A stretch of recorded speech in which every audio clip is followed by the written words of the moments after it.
या मी डॉक्टर विवेक पटवर्धन. कारण नोव्हेंबर-डिसेंबर 2023मध्ये मला त्रास सुरू झाला. आधी खाली बसून उठता येत नव्हतं आणि नंतर तर सोफा किंवा खुर्चीवरनं सुद्धा उठताना मला सपोर्ट घ्यायची वेळ यायला लागली होती. कारण कदाचित कोविड असेल, कारण त्याच्या आधी माझे स्ट्रेंथ आणि माझी कॅपॅसिटी एकदम नॉर्मल होत्या. मी तर जानेवारी 24ला आलो.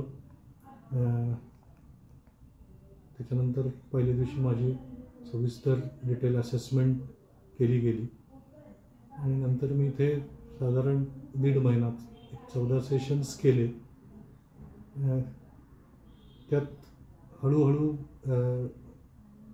एक्सरसाइज वाढवत माझा जो मेन प्रॉब्लेम होता की मला खाली बसलं की उठता येत नव्हतं, ते इथले सेशन संपेपर्यंत बऱ्यापैकी माझी ताकद परत आली होती.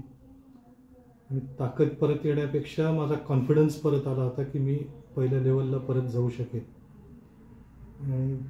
इथले सेशन संपल्यानंतर मी रेग्युलर जिम जॉईन केलं, एक्सरसाइज काही प्रमाणात चालू ठेवले आणि तो माझा प्रॉब्लेम आता 100%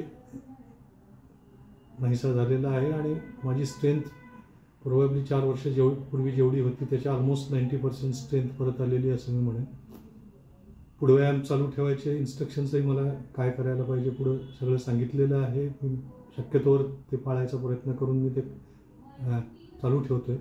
त्याच्यानंतर सेम नोव्हेंबरपासूनच माझा डावा खांदा दुखावला गेला होता.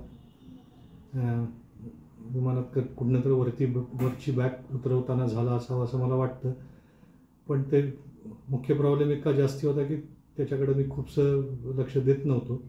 पण ते 4 ते 5 महिने तो प्रॉब्लेम रिझॉल्व्ह होत नाही आहे. तर आत्ता मी 15 दिवसापूर्वी आलो आणि निडलिंग का काहीतरी ते केल्यानंतर एका दिवसात तो माझा प्रॉब्लेम नाहीसा झालेला आहे.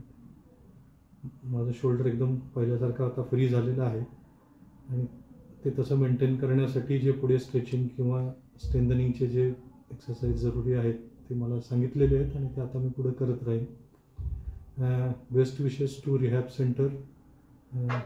Special mention to doctor Neha Gopate.